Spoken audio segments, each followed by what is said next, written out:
అందరికీ నమస్తే. మనలో చాలామంది చేసే అతిపెద్ద తప్పేంటో తెలుసా? గతాన్నే తలుచుకుంటూ కూర్చోవడం. అంటే గతంలో అనుభవించిన బాధలు, కష్టాలు, కన్నీళ్ళు, లేదా ఎదుర్కొన్న అవమానాలు, ఫెయిల్యూర్స్, ఆ చేదు జ్ఞాపకాలనే పదే పదే తలుచుకుంటూ అక్కడే ఆగిపోయే వాళ్ళని చాలామందిని చూస్తుంటాం.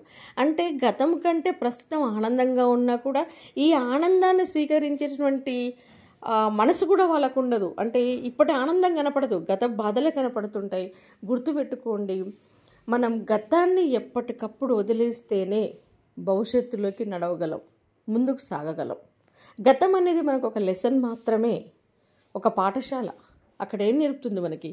మనం ముందుకు సాగడానికి కావలసిన ధైర్యాన్ని, మనకి చేదు అనుభవాలను ఎందుకు ఇస్తుంది గతము అంటే, ఇలా ఎదురవుతాయి, ఇలా తట్టుకోవాలి నువ్వు అని నేర్పించడానికి, మన బుద్ధిని పెంపొందించుకోవడానికి, ఆ అనుభవాల సారం నుంచి మన ధైర్యాన్ని నేర్చుకుని ముందుకు సాగడానికి ఉపయోగపడే ఒక జీవిత పాఠంగా మనం గతాన్ని భావించాలి.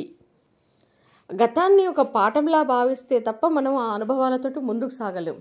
ఒక మనిషికి చాలా తెలివి ఉంది, చాలా కష్టపడే తత్వం ఉంది, తను ఎదగడానికి ప్రయత్నిస్తున్నాడు. ఆ ప్రయత్నంలో భాగంగా కష్టపడుతున్నప్పుడు తనకి గతంలో అనుభవించిన బాధలు, కష్టాలు, అవమానాలు, ఆ అసంతృప్తులు గుర్తుకొస్తున్నాయనుకోండి, ఆ మనిషి తను సాధించాలనుకున్నటువంటి విషయం మీద ఫోకస్ చేయగలుగుతాడా? లేదు కదా.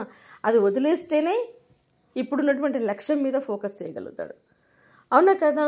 కాబట్టి మనం ఏదైనా సాధించాలి అనుకుంటే గతాన్ని గతంలోనే వదిలేయాలి. గతం అనేది నిన్నటి రోజు, అది ఇప్పటిది కాదు. నిన్నటితోటే వదిలేసి ఈ రోజుని మనం కొత్తగా మళ్ళీ ప్రారంభించి భవిష్యత్తుని అందంగా నిర్మించుకునే ప్రయత్నం మనం చేయాలి. గతం అనేది ఎప్పుడు కూడా మనకు ఒక మెట్టు లాంటిది, మెట్టులాగానే భావించాలి. మెట్టులా భావిస్తే మనం ఏం చేస్తాం చెప్పండి? దాని మీద కాలు పెట్టి పైకెక్కే ప్రయత్నం చేస్తాం. మెట్లు అనేటివేంటి? మనకి పైకెక్కడానికి తోడ్పడతాయి, అవునా? అదే గతాన్ని మనం ఒక గోడలాగా భావిస్తే, ఒక అడ్డుగోడలాగా భావిస్తే అక్కడే ఆగిపోతాం, ముందుకు సాగలేం. కాబట్టి మనం ఒక గ్లాసులో మొత్తం మురుగునీళ్ళతో నిండున్నాయి, మనం తాగాలి, దాహం తీరాలి అంటే మంచినీళ్ళు కావాలి. మంచినీళ్ళు పట్టుకొని తాగడానికి మనకి వేరే గ్లాస్ లేదు. ఆటోమేటిక్గా ఏం చేస్తాను చెప్పండి? ఆ మురుగునీటిని వదిలేసి దాన్ని కడిగి అందులో మంచినీళ్ళు పట్టుకొని తాగుతాం. మన జీవితం కూడా అంతే. గతం అనేది ఇప్పుడు ఈ గ్లాసులో ఉన్నటువంటి మురుగునీళ్ళ లాంటిది. దాన్ని వదిలేస్తే తప్ప, దాన్ని పడబోస్తే తప్ప అందులోకి శుద్ధమైన నీరు రాదు. మనం కూడా గతకాలపు జ్ఞాపకాలని, గతకాలపు బాధలని, కష్టాలని, చేదు జ్ఞాపకాలను వదిలేస్తే తప్ప మన జీవితంలోకి మనం సంతోషకరమైనటువంటి రోజుల్ని ఆహ్వానించలేము. కాబట్టి దీన్ని బట్టైనా సరే మీరు అర్థం చేసుకోండి, గతాన్ని వదిలేద్దామా, అక్కడే ఆగిపోదామా అని. మనం జనరల్గా ఒక పక్షిని ఎప్పుడైనా మీరు పరిశీలించారా? పక్షులు ఆకాశంలో ఎగరడానికంటే ముందు ఏం చేస్తాయి చెప్పండి? రెక్కల్ని గట్టిగా విదిలిస్తాయి 2-3 సార్లు. విదిలించి అమాంతం పైకెక్కుతాయి. ఎందుకు విదిలిస్తాయో తెలుసా? ఆ రెక్కల కింద ఉన్నటువంటి, రెక్కల మీద ఉన్నటువంటి దుమ్ము ధూళిని వదిలించి వాటిని అక్కడే వదిలేసి పైకి వెళ్ళడానికి. అంటే రెక్కల మీద దుమ్ము ధూళి ఉన్నప్పుడు ఆటోమేటిక్గా కొంత బరువు అనేది పెరుగుతుంది. బరువుతోటి అది పైకి ఎగరగలదా? ముందుకు పోగలదా? కాబట్టి అది ఎగరడానికంటే ముందు తన శరీరం మీద ఉన్నటువంటి దుమ్ముని, శరీరాన్ని విదిలించడం ద్వారా, రెక్కలని విదిలించడం ద్వారా వదిలించుకొని పైకి ఎగురుతుంది. మనం దాని నుంచి ఎంత నేర్చుకోవాలి చెప్పండి? గతాన్ని మోయడము వల్ల మనం ఆ భారంతో ముందుకు సాగలేం. కాబట్టి ఆ భారాన్ని అక్కడే వదిలేయాలి, ఎప్పటికప్పుడు అక్కడే వదిలేసి మనం ముందుకెళ్ళాలి. అపజయం అనేది ఒక అనుభవం మాత్రమే, అది జీవితానికి ముగింపు కాదు. ఈ విషయాన్ని మనం గ్రహించాలి. తప్పులు ఎవరికైనా జరుగుతాయి, వాటిని సరిచేసుకోవడమే నిజమైనటువంటి విజయం. నిన్నటి ఆలోచనలు, నిన్నటి బాధలు, నిన్నటి తప్పులు నిన్నటికే చెందాలి, ఈ రోజుటివి కావవి. ఈ రోజును మళ్ళీ మనం కొత్తగా ప్రారంభించాలి, కొత్త ఆశయాలతో ప్రారంభించాలి. ఇది మనం నేర్చుకోవాల్సింది. మనం గతాన్ని వదిలేస్తేనే ఒక శక్తివంతంగా ముందుకు సాగగలం. అలా కాకుండా అక్కడే ఆగిపోతే విజయాలను అందుకోవడం చాలా కష్టం. మన ముందున్నటువంటి భవిష్యత్తుని స్వీకరించడం కూడా చాలా కష్టం. కాబట్టి గతాన్ని ఎప్పటికప్పుడు మనం వదిలేయాలి. ఇక్కడ మీకు ఒక చిన్న పవర్ఫుల్ స్టోరీ చెప్తాను చూడండి. గతం అనేది మనం ఎలా ముందుకు సాగకుండా చేస్తుందని చెప్పడానికి. ఒక ఊర్లో ఒక అబ్బాయి ఉండేవాడు అన్నట్టు.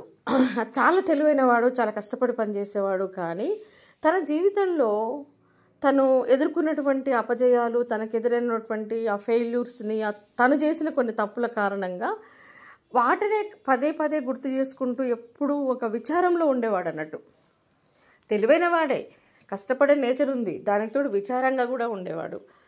ఏంటి అంటే, అయ్యో నేను ఆ రోజు అలా చేయకుండా ఉండాల్సి ఉంటుంది, ఆ రోజు పలానా వాళ్ళు నన్ను అలా అన్నారే, అయ్యో అప్పుడు నేను ఓడిపోకుండా ఉండాల్సి ఉంటుంది. ఇలా గతానికి సంబంధించినటువంటి విషయాలతోటి తనకు ఉన్నటువంటి తెలివిని మర్చిపోయేవాడు, తనలో ఉన్నటువంటి కష్టపడే తత్వాన్ని మర్చిపోయేవాడు, కానీ ఎప్పుడు విషాదంగా ఉండేవాడు. అలాంటి ఆ అబ్బాయిని ఒకరోజు తండ్రి అనుభవజ్ఞుడు, అన్నీ అర్థమవుతుంటాయి.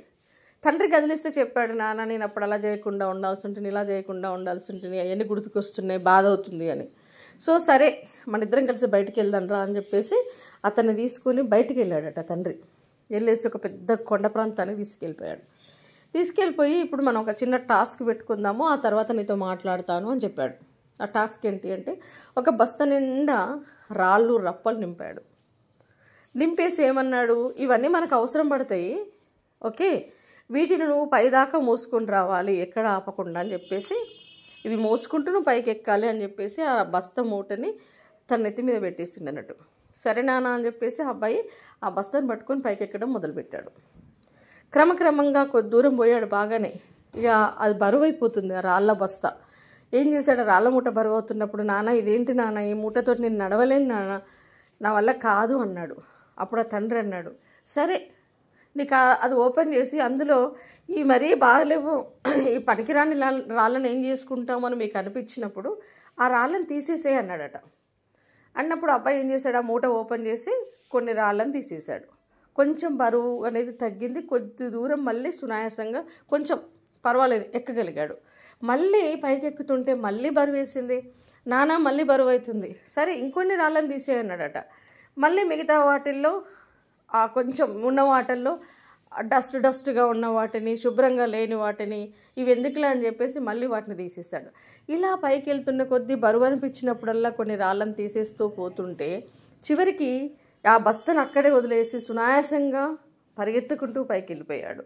అంటే వెళ్ళిపోయిన తర్వాత తండ్రి అడిగాడు అన్నట్టు, ఇప్పుడు నువ్వు బస్తతో మోస్తున్నప్పుడు నడవగలిగావా ముందుకి? లేదు. ఆ బరువును క్రమక్రమంగా తగ్గించుకుంటూ వచ్చినప్పుడు నువ్వు ముందుకు రాగలిగినావు. అసలు ఆ బస్తని అక్కడ వదిలేస్తే ఫస్ట్ నుంచి కూడా అంటే నువ్వు ముందు బస్తను మోస్తూ ప్రయత్నం చేసావు కాబట్టి కొద్దిగా వెనకబడ్డావు. అదే ఆ బస్తను అక్కడే వదిలేసి స్టార్టింగ్లోనే నువ్వు పరిగెత్తుకుంటూ వస్తే ఇంకా ముందుకు వచ్చేవాడివి కదా, అవునా కదా? కొంతకాలానికి అసలు ఆ బస్తా నేను నడవకుండా చేసింది ఆ బరువు అనేది. అసలు నువ్వు ముందుకు సాగలేను అనుకున్నప్పుడు ఆ బరువును దించేసుకున్నావు. కాబట్టి మన జీవితంలో కూడా మన గతకాలపు జ్ఞాపకాలు, ఆ చేదు అనుభవాలు అవన్నీ అంతే, ఆ అవమానాలు, ఆ ఓటములు అవన్నీ ఈ బస్తలోని రాళ్ళలాంటివే. వాటిని మనం మోస్తూ ముందుకు సాగలేము. గతాన్ని వదిలిపెడితేనే మనకి మన దారి అనేది స్పష్టంగా కనపడుతుంది. గతంలో జరిగిన వాటిని గురించి ఆలోచిస్తూ కూర్చుంటే కొత్త విజయాలను మనం అందుకోలేము అని తండ్రి చెప్పినప్పుడు ఆ అబ్బాయికి మనసులో నుంచి, గుండెలో నుంచి ఏదో పెద్ద భారం దిగిపోయినట్టుగా అనిపించింది. భవిష్యత్ అంతా స్పష్టంగా కనపడుతుంది. కొత్త ఆశయాలతోటి, కొత్త ఆలోచనలతోటి ముందుకు పోవాలి అని డిసైడ్ చేసుకున్నాడు. అప్పుడు తండ్రి ఇంకొక టాస్క్ ఇచ్చాడు. ఏంటి ఆ టాస్క్ అంటే, సరే ఇప్పుడు నీకు క్లియర్ అయింది కదా, నీకు అర్థమైంది ఎలా వెళ్ళాలి, మనం గతాన్ని మోయకూడదు అన్న విషయం అర్థమైంది. ఇంకొక చిన్న పరీక్ష పెడతాను నీకు, అదేంటో నువ్వు ఆ అనుభవం ఏంటో నేర్చుకో అని చెప్పేసి మళ్ళీ ఒక టెస్ట్ పెట్టాడు. ఏంటి అంటే, ఒక గిన్నె నిండా నీళ్ళు పోసి ఇచ్చాడు. గిన్నె నిండా నీళ్ళు పోసి, ఒక పాత్ర నిండా నీళ్ళు పోసి, ఈ పాత్రని నువ్వు తల మీద పెట్టుకొని ఈ ఊరు చుట్టూ ఒక రౌండ్ వేసిరా అని చెప్పాడట. కానీ ఒక చిన్న షరతు ఏంటి అంటే, ఆ పాత్రలో ఉన్నటువంటి నీటి చుక్క కూడా తొనకకూడదు అని చెప్పాడు. ఇక ఆ అబ్బాయి మొదలుపెట్టాడు నడకని. ఏమని, తన కాన్సన్ట్రేషన్ అంతా కూడా ఆ పాత్రలో ఉన్నటువంటి నీటి చుక్క తొనకొద్దు అన్న విషయం మీదనే ఉంది. కాబట్టి తను వెళ్తున్నాడు, ఎవరెవరో ఎదురవుతున్నారు, కొందరు నవ్వుతున్నారు, కొందరు హేళన చేస్తున్నారు, మేము సహాయం చేయాలా అని ఎక్కిరిస్తున్నారు, ఇలా ఏవేవో అంటున్నారు. కానీ తను మాత్రం కాన్సన్ట్రేషన్గా ఆ పాత్ర మీదనే పెట్టాడు. ఎవరు ఎదురుపడ్డారు, ఎవరేమన్నారు, ఎక్కడేం ఎదురైంది, ముళ్ళు ఎదురయ్యా, ఏవి పట్టించుకుంటలేడు. దారి ఎలా ఉంది ఏది పట్టించుకుంటలేడు. కేవలం పాత్ర మీదనే పెట్టి నీటి చుక్క కూడా కింద పడకుండా మొత్తానికి మళ్ళీ తిరిగి తండ్రి దగ్గరికి వచ్చాడు. అప్పుడు అడిగాడు, తండ్రి ఇది పట్టుకో, నువ్వు తిరుగుతున్నప్పుడు నేను నీకు ఇచ్చిన టాస్క్ ఏంటి, నీటి చుక్క కూడా కింద పడకూడదు. అవునా? మరి నువ్వు చుట్టుపక్కల ఉన్న వాళ్ళని చూసావా, వాళ్ళనే మాటలు విన్నావా, ఇవన్నీ నీకు ఎలాంటి దారి గుండా వచ్చావు, ఇవన్నీ నువ్వు గమనించుకున్నావా అని అడిగాడట.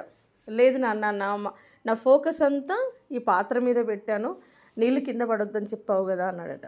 సో జీవితంలో మన లక్ష్యం మీద కూడా అలాగే మనం గురిపెట్టి ముందుకు పోతున్నప్పుడు రకరకాలుగా ఇప్పుడు నీకు ఎదురైనటువంటి మనుషులలాగా, రాళ్ళలాగా, రప్పల్లాగా కష్టాలు, అవమానాలు ఇవన్నీ ఎదురవుతుంటాయి. కానీ వాటి మీద నువ్వు ఫోకస్ పెడితే నువ్వు లక్ష్యాన్ని చేరుకోలేవు. ఇప్పుడు ఈ పాత్ర మీద నువ్వు ఎలా అయితే ఫోకస్ పెట్టావో, నువ్వు జీవితంలో ముందుకు సాగాలి అన్నా కూడా నీకు ఎదురయ్యే ప్రతి దాన్ని నీ చెవి దాకా పోనీయకూడదు, మనసు దాకా పోనీయకూడదు. నీ ప్రయత్నం అనేది ముందుకే సాగాలి. నీ గోల్ మీదనే నువ్వు ఫోకస్ చేయాలి, అప్పుడే నువ్వు సక్సెస్ అవుతావు అని చెప్పాడట. సో అప్పుడు ఇక అబ్బాయికి అసలు కంప్లీట్గా జీవితం మీద ఒక క్లారిటీ వచ్చింది. ఇందాక చెప్పుకున్నట్టుగా బస్తాల మూటలాగా, అంటే రాళ్ళ మూటలాగా మన గతం అనేది మన భుజాల మీద భారంగా ఉండకూడదు, ఒక పాఠంలాగా మారాలి. మనం ముందుకు సాగాలి అంటే ఆ అనవసరమైనటువంటి భారాన్ని మనం వదిలించుకోవాలి, అప్పుడే మనం ముందుకు సాగుతాం. అదేవిధంగా గతాన్ని మనం మోస్తున్నంతసేపు మన దారి స్పష్టంగా కనపడదు. వాటి గురించి ఆలోచిస్తే మనం ముందుకు సాగలేం. కాబట్టి ఆ గతాన్ని వదిలేసేయాలి. అదేవిధంగా చుట్టుపక్కల ఉన్నటువంటి విషయాల మీద మనం ఫోకస్ పెడితే మన లక్ష్యాన్ని చేరుకోలేము. మన లక్ష్యం అనేది మన కళ్ళ ముందు అస్పష్టంగా కనపడుతుంటుంది. కాబట్టి ఎప్పటికప్పుడు వాటిని వదిలించుకోవాలి అనేది స్పష్టంగా జీవితం పట్ల ఒక స్పష్టత అనేది ఏర్పడింది.